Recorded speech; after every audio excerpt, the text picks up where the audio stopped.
Assalamu alaikum, my dear kids. Hope you are doing well.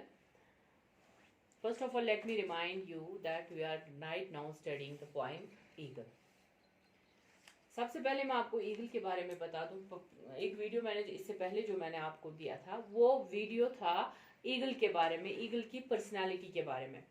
आज हम poem के बारे में थोड़ा बहुत मैं आपको समझाती हूँ। तो पोइम क्या होती है, what is poem? Basically poem एक स्ट्रक्चर होता है, ये आप फिलहाल समझ लीजिए। ईगल के रिलेटेड अगर मैं आपको पोइम को समझाने बताऊं तो ईगल जो पोइम है, पोइम एक स्ट्रक्चर होता है जो कि किसी मटेरियल का बना होता है। कोई भी मटेरियल का स्ट्रक्चर जब बनाते हैं हम, जैसे हम फॉर एग्जांपल मकान बनाते हैं, ब्रिक्स का बनाते हैं, ईंटों का, सीमेंट का बनाते हैं, या आयरन भी उसमें डलता है, या कोई लोग सिर्फ मिट्टी से, मड से बनाते हैं मकान, या वुड से बनाते हैं। तो वो मकान जो होता है वो स्ट्रक्चर बनता है इन आइटम्स का, ठीक है। वैसे ही हम पोइम के बारे में अगर बात करें, पोइम भी किसी चीज का बना होता है। जो पोइम बनाते हैं, जो पोइम लिखने वाले होते हैं, वो पोइम को खड़ा करते हैं। किन चीजों से करते हैं खड़ा, इट डिपेंड करता है अपॉन पॉइंट। ये जो हमारी ईगल पोइम है ये 3 चीजों की बनी है। एक तो है फिगरेटिव, सिंबोलिज्म है इसमें, एंड मेटाफोरिकल। ये 3 वर्ड्स जो है थोड़े खतरनाक सुनने में लगते हैं, लेकिन धीरे धीरे हमें सब कुछ समझ में आ जाएगा जो ही हम पोएम को समझने बैठेंगे। इससे पहले मैंने आपको और भी पोएम्स पढ़ाई थी, हमारी किताब में और भी पोएम्स थी जो मैंने आप लोगों को पढ़ाई थी। उसमें मैंने आपको राइम एंड रिदम समझाया था। राइम एंड रिदम वो भी पोएम के मटेरियल में आ जाता है, पोएम को बनाने के मटेरियल में आ जाता है। राइम मैंने आपको समझाया था, जब हम पोएम को पढ़ते हैं, लास्ट के वर्ड्स जो आपस में राइम करते हैं, जो आपस में मिलते हैं, जो हम आवाज से उनको आपस में मिलाते हैं, उसको राइम कहते हैं। और रिदम भी मैंने आपको उससे पहले समझाया था। आज मैं आपको इन 3 चीजों के बारे में बताने जा रही हूँ। आप क्लास छोटी है, लेकिन ये चीज समझने के लिए आप लोग के पास इनफ दिमाग हो सकता है कि आप इनको अच्छे से समझ जाएंगे।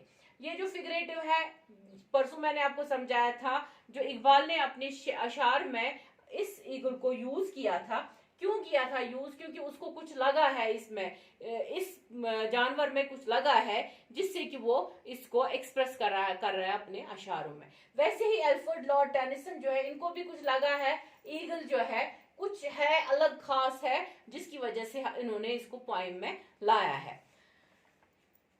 The eagle shows us emphasis on the appreciation of nature. It is a natural poem. ये emphasis, ये नेचर पे हमें ये फोकस करवाता है, नेचर पे। ईगल जो है ये कैसे अपना दिखाता है, अपना कैरेक्टर कैसे दिखाता है, ये कैसे अपनी मेहनत से अपना रिज़्क कमाता है। और दूसरा, ये दूसरे लोगों के लिए, दूसरे जानवरों के लिए ये एक मिसाल बन के रह गया है कि क्या ये सबसे टॉप पे होता है, अपने प्रे, अपने शिकार पे कैसे फोकस करता है, उसको कैप्चर कैसे करता है। इस पॉइंट में इसने फिगरेटिव होता है, figurative representing forms that are recognisably derived from life.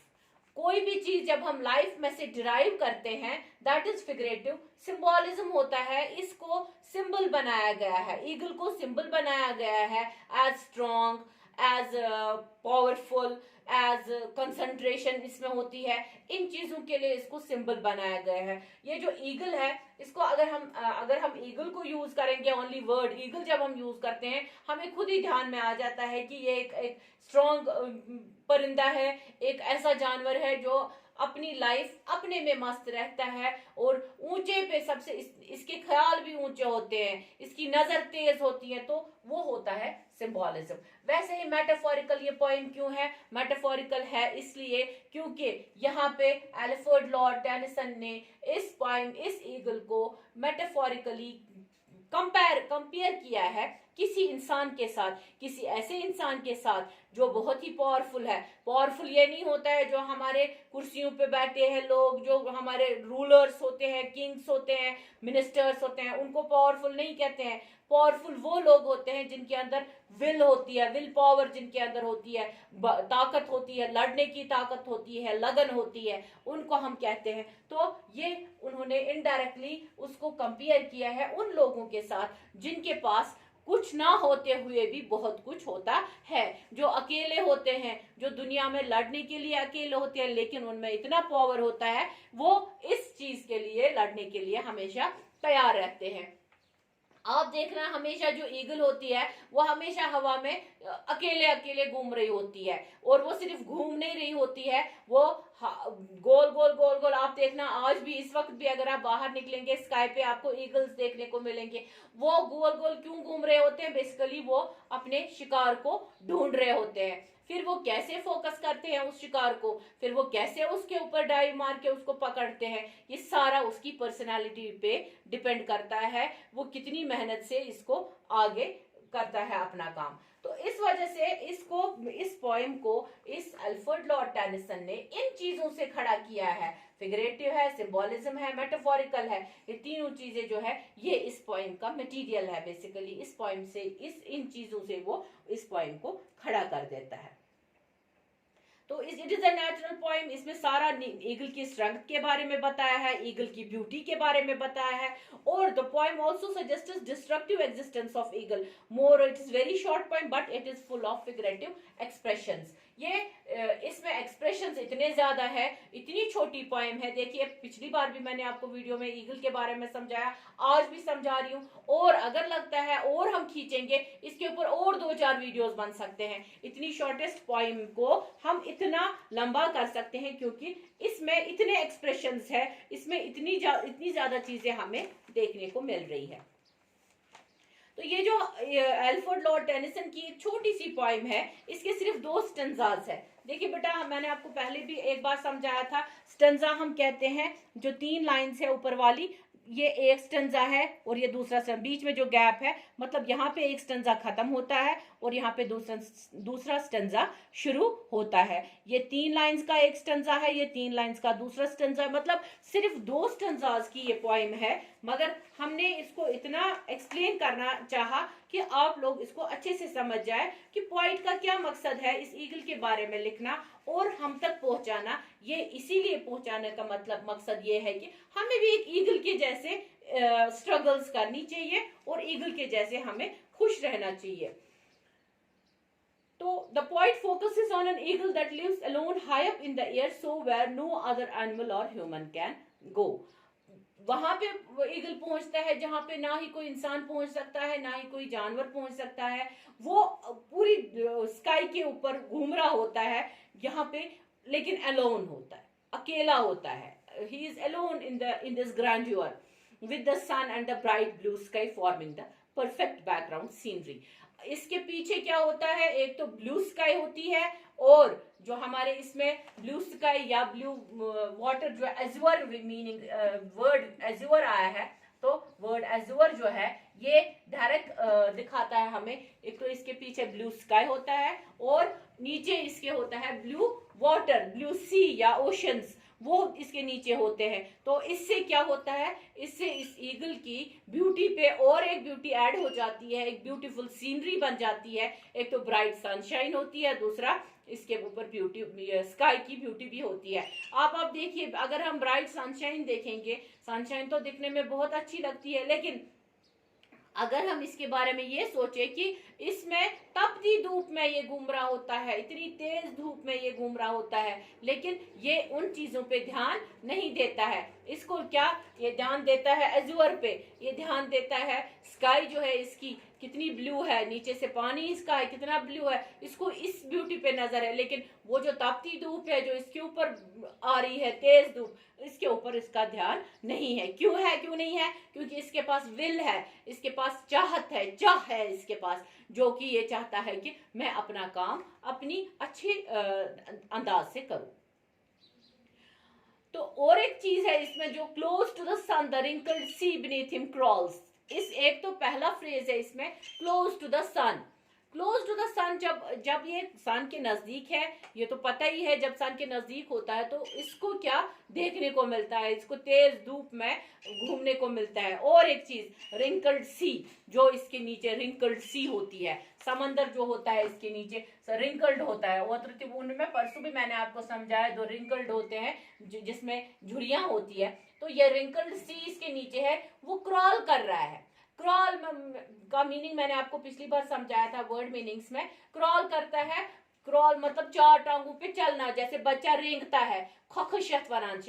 तो ये समंदर जो है ये क्रॉल कर रहा है, क्रॉल कर रहा है, मगर ये इसलिए क्रॉल कर रहा है, इसकी बेबसी यहाँ पे पॉइंट ने समझाई है कि समंदर जो है वो भी चाहता है कि मैं ईगल जैसे घूमूं, मगर वो नहीं कर पाता है। तो यहाँ पे उसका बेचारापन इसने दिखाया समंदर का, वो ये सब चीजें नहीं कर रहा है क्योंकि उसके ऊपर ईगल ऐसे घूम रही है हवा में, उसको लगता है मैं कितना कैदी फंसा हुआ हूं यहाँ पे, मैं ईगल की तरह नहीं घूम सकता। उसके बाद he watches from his mountain walls, वो माउंटेन्स वॉल्स, टिमन उन माउंटेन्स वॉल्स पे जो जिसको चढ़ने के लिए ईगल को बहुत ज्यादा स्ट्रगल करनी पड़ रही होती है, उसको बहुत ज्यादा पकड़ पकड़ के स्टीप माउंटेन्स के ऊपर चढ़ना पड़ता है। तो वहां पे वो देख रहा है, और उसके बाद वहां से क्या देखता है, उसको वहां पे पता चल जाता है कि मैं सबसे ऊपर हूं। उसको अपने पावर का अंदाजा लग जाता है, और उस पावर के अंदाजे से उसका विल पावर और भी बढ़ जाता है। वेयर नोबडी कैन रीच, उसको पता है वो ही is high up in the air where nobody can reach, he clasped the crag with crooked hands.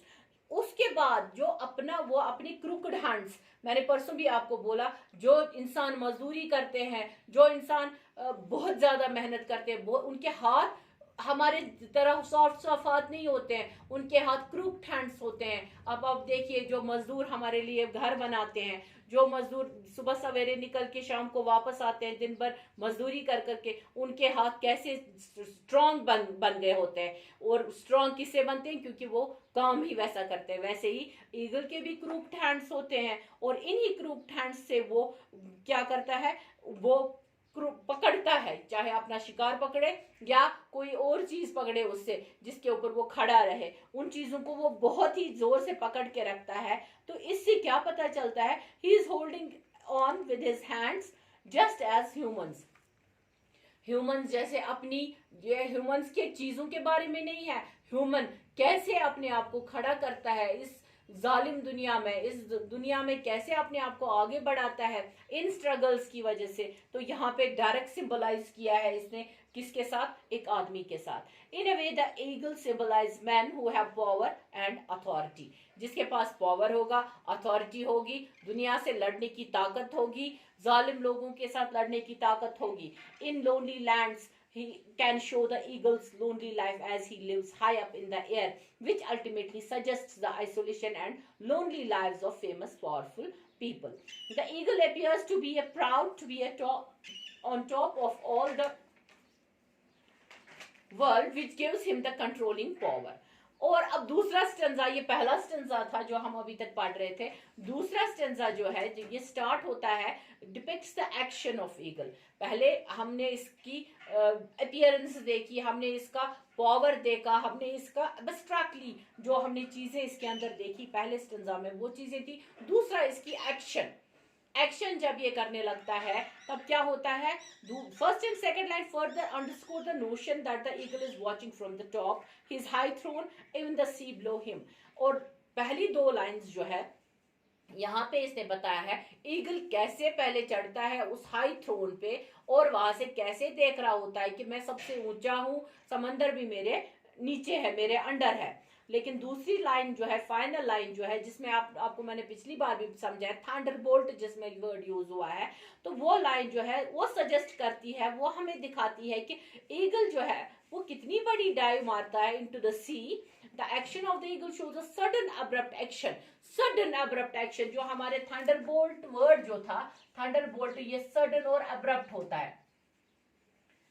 जैसे बादल जब गरजते हैं या लाइटनिंग जब होती है वो सडन होती है, वो अचानक से आ जाती है, किसी को उसके आने की खबर नहीं होती है। जब बादल दो आपस में टकरा जाते हैं एक तेज आवाज आती है और उससे पहले जो लाइटनिंग होती है। तो यहाँ पे उसने ईगल को, मेटाफर यही होता है, ईगल को किसके साथ, थंडरबोल्ट के साथ उसने इसको कंपेयर किया है, इनडायरेक्टली कंपेयर किया है। तो उस थंडरबोल्ट को उसमें क्या होता है, वो जब एक्शन करता है वो एकदम अब्रप्ट होती है, वो एक्शन जिससे सिंबलाइज होता है। इससे इसकी एक्सरसाइज, अथॉरिटी ऑफ एक्सरसाइज पता चल जाती है, by the powerful over the powerless. ये पावरफुल होता है, ये सबसे ऊंचा बैठा होता है और अपने शिकार को ताक में लगाए देख रहा होता है। जो ही ये इसको पता चल जाता है कि ये मौका सही है नीचे आने का, तो ये नीचे से जल्दी से एक डाइव मारता है पानी के अंदर और वहां से शिकार को पकड़ के निकाल लेता है।